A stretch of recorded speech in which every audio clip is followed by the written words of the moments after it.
Aujourd'hui, nous nous retrouvons pour préparer la présentation de l'œuvre dans la deuxième partie de l'épreuve orale du baccalauréat de français. Vous le savez, dans cette deuxième partie, vous devez tout d'abord, en 3 ou 4 minutes, présenter une œuvre que vous avez choisie parmi toutes les œuvres que vous avez lues durant l'année scolaire. Nous allons donc essayer de réfléchir à la façon dont cette partie de l'épreuve se prépare. Pour cela, je vous propose une vidéo qui va se dérouler en 3 temps, qui vont correspondre en fait aux 3 gros critères d'évaluation qui seront ceux de cette épreuve. Le premier critère d'évaluation, c'est votre capacité à restituer de façon précise et synthétique des connaissances. Donc nous allons travailler dans un premier temps sur les éléments à retenir pour pouvoir présenter, situer l'œuvre. Deuxième critère d'évaluation, votre capacité à justifier d'un choix.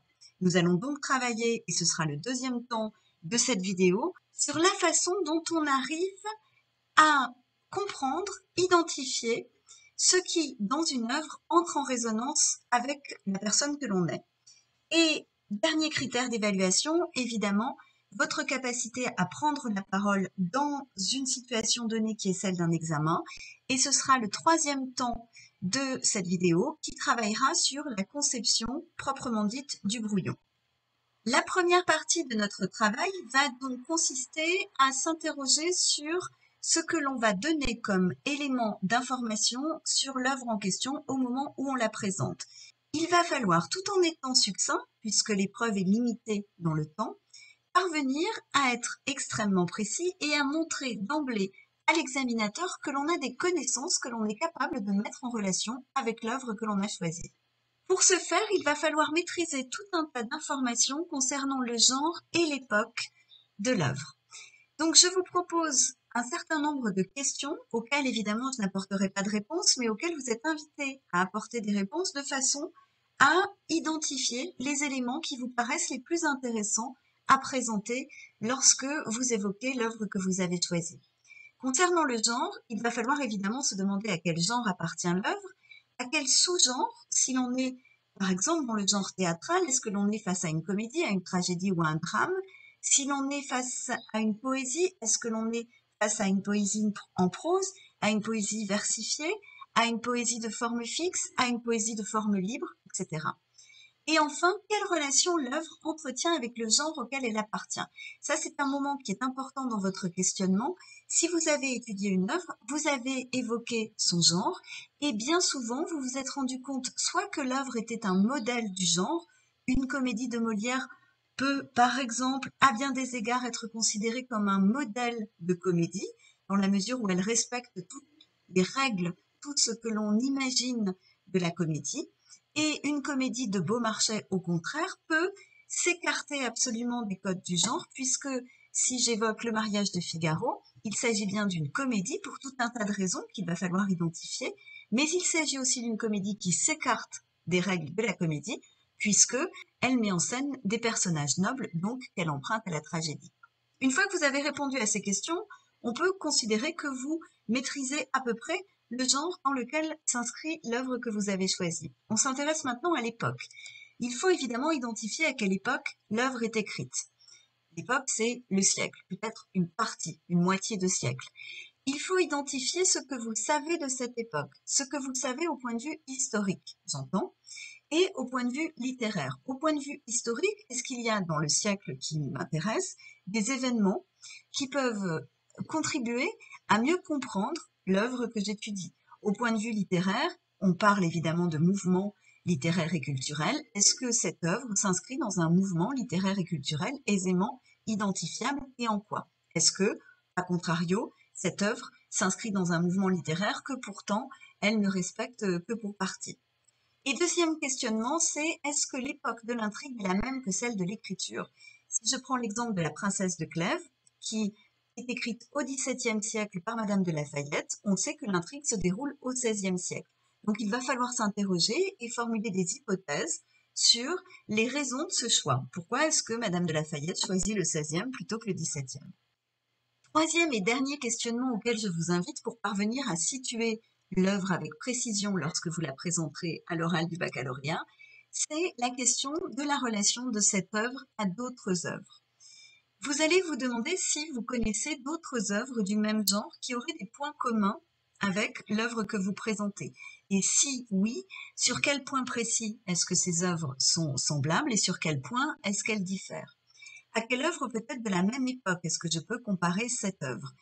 Si je prends l'exemple de Victor Hugo, Les Contemplations, je peux mettre en relation cette œuvre peut-être avec d'autres œuvres romantiques. À vous de trouver lesquelles. Les Contemplations et ces œuvres romantiques vont avoir des choses en commun. Il va falloir que j'identifie lesquelles. Elles ont aussi, bien entendu, des choses qui diffèrent. En quoi diffèrent-elles? Là encore, il est de bon ton de repérer quelques éléments de divergence. Vous pouvez aussi vous questionner sur les œuvres du même auteur. Si l'auteur a produit plusieurs œuvres, essayez de les mettre en relation. Est-ce que ces œuvres ont des points communs? Est-ce qu'au contraire elles diffèrent? Est-ce qu'il serait pertinent, quand je présente l'œuvre, de dire qu'elle s'inscrit dans une œuvre peut-être plus large de l'auteur qui systématiquement a repris les mêmes thèmes? Ou au contraire de montrer que cette œuvre est en rupture avec le reste de l'œuvre de l'auteur? Et dernière chose, est-ce que je connais d'autres œuvres qui traitent du ou des mêmes thèmes? Est-ce que ces œuvres portent toutes le même regard sur le thème en question? Est-ce qu'au contraire, l'œuvre que j'ai choisie porte un regard un peu différent? En quoi? Vous comprenez bien qu'il ne s'agit pas de restituer lors de l'entretien toutes les réponses auxquelles vous aurez répondu lors de cette préparation. Cette préparation, elle a pour but de vous permettre de connaître de façon plus intime l'œuvre que vous présentez. Et la connaître de façon plus intime, c'est une façon pour vous de parvenir plus aisément peut-être, je l'espère en tout cas, à identifier ce qu'il sera de bon ton de retenir ou non pour la présentation de l'œuvre à l'oral. Le travail sur la situation de l'œuvre étant achevé, je vous propose maintenant de travailler sur la façon dont vous pouvez justifier de votre choix. Justifier mon choix de lecture, c'est montrer que la lecture que j'ai faite de cette œuvre est une lecture personnelle et que j'ai en quelque sorte rencontré cette œuvre, qu'elle a trouvé une résonance en moi. On va essayer de travailler ensemble sur la façon dont on construit cette argumentation, puisqu'il s'agit bien d'une argumentation que vous mènerez devant votre examinateur.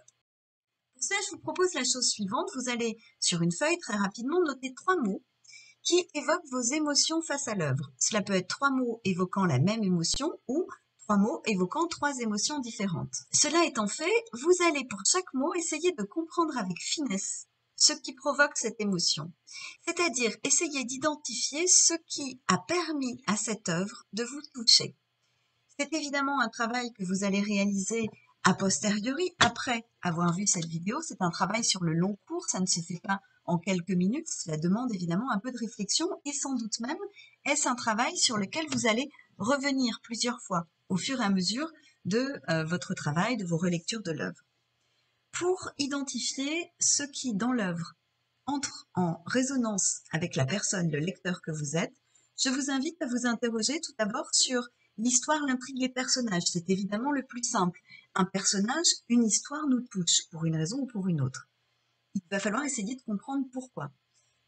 Quel élément précis, quel passage précis vous a touché? Quand vous identifiez un passage qui vous touche particulièrement et qui provoque l'émotion, essayez de vous intéresser à la question du style, de l'esthétique. En quoi la façon dont est écrit le passage que vous avez sélectionné a permis à cette émotion de naître? Et dernière question que vous pouvez vous poser, est-ce que votre émotion a un lien avec le contexte de création, l'époque, l'auteur?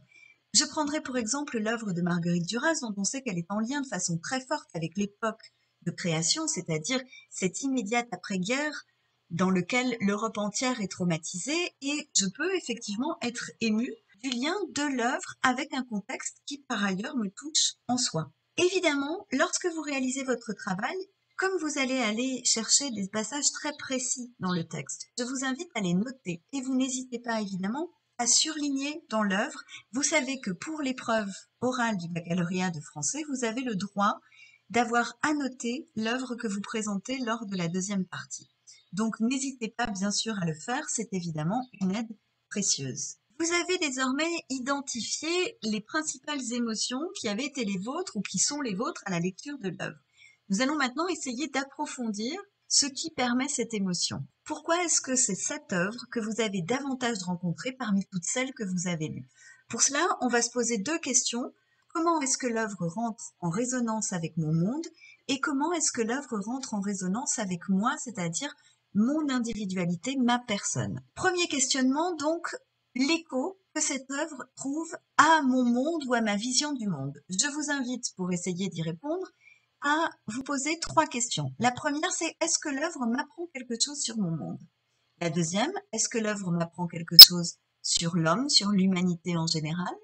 Et enfin, est-ce que l'œuvre a modifié mon regard sur le monde? Évidemment, il s'agit de répondre de façon un peu développée à ces questions, de façon à vous approprier cette œuvre et à entrer dans un rapport véritablement intime à elle. Deuxième questionnement, comment est-ce que l'œuvre rentre en résonance avec l'être que je suis? Là encore, je vous invite à répondre à quelques questions. Est-ce que l'œuvre rentre en relation avec mon vécu, avec mes préoccupations? Et enfin, quelle relation j'ai au personnage? Alors, dans le cas d'un recueil de poèmes, je pense aux Contemplations de Victor Hugo, c'est au poète évidemment. Donc, quelle relation est-ce que j'ai au personnage ou au poète? Est-ce que je suis dans l'identification? Est-ce que je suis dans le rejet? Est-ce que je suis dans la distance? Est-ce que je suis dans la compassion? À vous de répondre et de répondre évidemment avec précision. Je rappelle à ce stade de la séance, puisque je ne l'ai pas fait précédemment, que vous n'êtes pas obligé de choisir une œuvre que vous aimez. On vous demande de choisir une œuvre. Cela peut très bien être l'œuvre que vous avez le plus détestée. Analyser les raisons d'une détestation, et c'est aussi ce qui peut permettre de réussir son entretien lors de l'épreuve orale de l'EAF. Quand vous aurez terminé ce cheminement long d'appropriation de l'œuvre, il va falloir construire votre brouillon.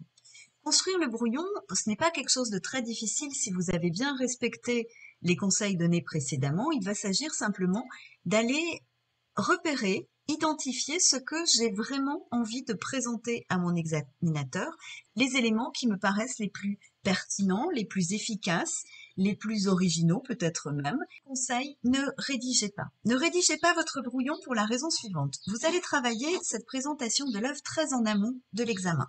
Vous allez donc y revenir sans doute plusieurs fois dans l'année. Et vous allez arriver à quelque chose qui va vous paraître extrêmement satisfaisant. La tentation est grande alors de le retenir par cœur. Et si vous retenez par cœur, il y a de fortes chances qu'avec la situation un peu particulière dans laquelle on se trouve quand on fait un oral, que vous ayez envie de réciter ce que vous avez fait. Et si vous récitez, alors vous allez vous priver de tous les points qui sont consacrés à votre capacité à prendre la parole dans une situation d'examen. Donc, on ne rédige pas, on se contente de mots, de termes, d'images mentales, peu importe. Vous allez dans un premier temps récapituler tous les éléments que vous souhaitez conserver pour la présentation de l'œuvre. Le titre, évidemment, vous le gardez, l'auteur, et puis quelques mots sur l'auteur de façon très succincte, très concise. Un élément, soit un élément crucial, soit au contraire un élément anecdotique, parce qu'il vous paraît amusant, parce qu'il vous paraît original, parce qu'il vous paraît révélateur de l'œuvre de l'auteur, ou parce qu'il est en lien avec ce que vous allez dire ensuite, c'est-à-dire avec les raisons pour lesquelles vous avez choisi cette œuvre.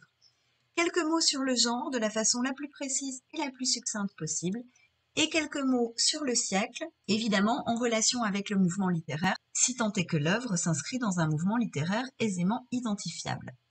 La deuxième partie, celle qui doit durer le plus longtemps dans votre présentation, ce sont les raisons de votre choix. Il n'y a pas ici de passage attendu, vous pouvez présenter les choses dans l'ordre que bon vous semble, je vous invite simplement à mêler des remarques d'ordre affectif, des remarques d'ordre esthétique et des remarques d'ordre intellectuel.